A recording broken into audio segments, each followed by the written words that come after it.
ស្ដីបងប្អូនទាំងគ្នានៅក្នុងវីដេអូនេះគឺខ្ញុំនឹងមកប្រាប់បងប្អូនទាំងគ្នាអំពីរបៀបបង្កើត account trading នៅ Investiso ដោយដាក់ referral link របស់ខ្ញុំជាមួយនឹងការ verify អត្តសញ្ញាណប័ណ្ណហើយនឹងរបៀបដកដាក់លុយនៅក្នុង Investiso ផងដែរសម្រាប់បងប្អូនដែលគាត់បង្កើត account ដោយប្រើ referral link របស់ខ្ញុំពួកគាត់នឹងទទួលបាន fixed spread free swap ជាមួយនឹង account ផ្សេងហើយបើសិនបើពួកគាត់អត់សូវយល់ពី trading ច្បាស់ចង់រៀនគឺខ្ញុំមានវគ្គបង្រៀនទៀតខ្ញុំបង្រៀនដោយ free គឺអត់យកលុយអត់យកកាក់អីទេដើម្បីឲ្យបងប្អូនទាំងអស់គ្នាគឺងាយស្រួលនៅក្នុងការ trade កុំឲ្យខាតហើយនឹងមានការ support ពីខ្ញុំផ្ទាល់ជារៀងរហូតទៅតែម្ដងអញ្ចឹងជាដំបូងនៅពេលដែលបងប្អូនទាំងអស់គ្នាចុចតាម referral link របស់ខ្ញុំបងប្អូនទាំងអស់គ្នាចូលកន្លែង create a new account តើមកបងប្អូនវាយឈ្មោះ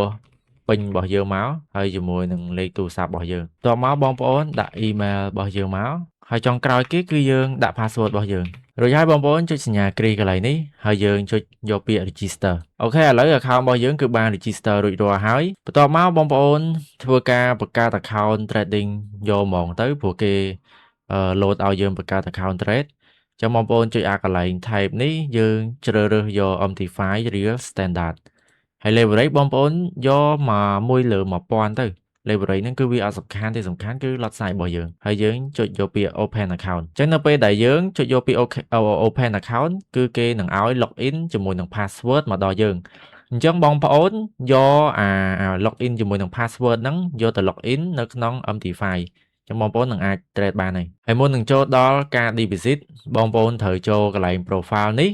ហើយយើងធ្វើការ verify អត្តសញ្ញាណប័ណ្ណជាមួយនឹង email របស់យើងសិនអញ្ចឹងយើងធ្វើការ verify email មុនមកបងប្អូនចុចកន្លែង verify ហើយ continue មកគេនឹងផ្ញើកូដទៅកាន់ email របស់យើងហើយចាំបងប្អូនយកលេខកូដដែលគេផ្ញើទៅ email របស់យើងហ្នឹងយកមកបំពេញនៅក្នុងកន្លងដែលគេឲ្យបំពេញមកអញ្ចឹងនៅពេលដែលយើង verify email រួចរាល់គឺវានឹងចេញពណ៌បៃតងបែបនេះបន្ទាប់មកគឺយើងត្រូវ verify ជាមួយនឹងអត្តសញ្ញាណប័ណ្ណមួយទៀតចាំបងប្អូនចុចកន្លែង verify ហើយដាក់ថ្ងៃខែឆ្នាំកំណើតរបស់យើងមកបន្ទាប់មកគឺគេតម្រូវឲ្យយើង upload ជាមួយនឹងអត្តសញ្ញាណប័ណ្ណរបស់យើងអញ្ចឹងបងប្អូនថតអត្តសញ្ញាណប័ណ្ណរបស់យើងថតឲ្យវាចេញអាកែមកែមកថតតាពីមុខបានហើយអញ្ចឹងយើងថតឲ្យច្បាស់មកហើយយើងយកមក upload នៅកន្លែងនេះកន្លែងដែលគេឲ្យ upload document ហ្នឹងគឺតែប៉ុណ្្នឹងគឺរួចជាការស្រេចការ verify របស់យើងហើយបន្ទាប់ពីបងប្អូន verify ហើយវាអាចនឹងនៅ in process វាមិនទាន់ verify ភ្លាមៗទេវាយើងអាចចាំ1ម៉ោងឬក៏2ម៉ោងទៅវា load ពណ៌បៃតងដូចកន្លែង email របស់យើងដែរឥឡូវចូលមកដល់ការ deposit និង withdraw វិញគឺខ្ញុំនឹងយក account ផ្ទាល់របស់ខ្ញុំធ្វើជាឧទាហរណ៍ឲ្យបងប្អូនទាំងគ្នាមើលតែម្ដងអញ្ចឹងនៅពេលដែលបងប្អូនទាំងគ្នា verify អត្តសញ្ញាណប័ណ្ណ email ក៏ដូចជាមាន account trading រួចរាល់បងប្អូនទាំងគ្នាចុចកន្លែងពាក្យ deposit នេះមកហើយយើងជ្រើសរើសយក local deposit ហ្នឹងគឺយើងអាចដាក់លុយតាម eBay បានខ្ញុំនឹងជ្រើសរើសយក account នេះដោយសារតែ account នេះគឺអត់មានលុយទេអញ្ចឹងខ្ញុំនឹង deposit $100ហើយយើងចុចពាក្យ continue មកបន្ទាប់មកវានឹងលោក QR ឲ្យយើងបាញ់លុយទៅគណនីឈ្មោះពេញពូជអញ្ចឹងបងប្អូនទាំងគ្នាអាច screenshot យក QR ហ្នឹង upload ចូល ABA ក៏បានឬក៏យើងមានទូរស័ព្ទពីរយើងអាចប្រើទូរស័ព្ទដែលមាន ABA scan ក៏បានដែរអញ្ចឹងខ្ញុំប្រើនៅលើកុំព្យូទ័រខ្ញុំនឹងយកទូរស័ព្ទរបស់ខ្ញុំ scan QR ហ្នឹងតែម្ដងអញ្ចឹងខ្ញុំ deposit $100គឺខ្ញុំនឹងបាញ់ឲ្យគាត់$100អូ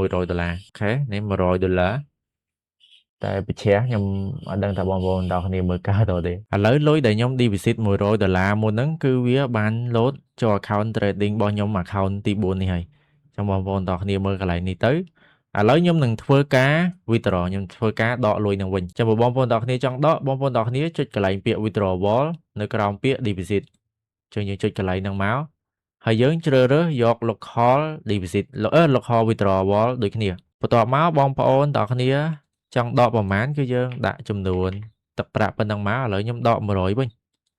ហើយ account number គឺដាក់លេខកង់ធនាគាររបស់បងប្អូនចឹងនេះគឺជាកង់លេខធនាគាររបស់ខ្ញុំហើយយើងប្រើ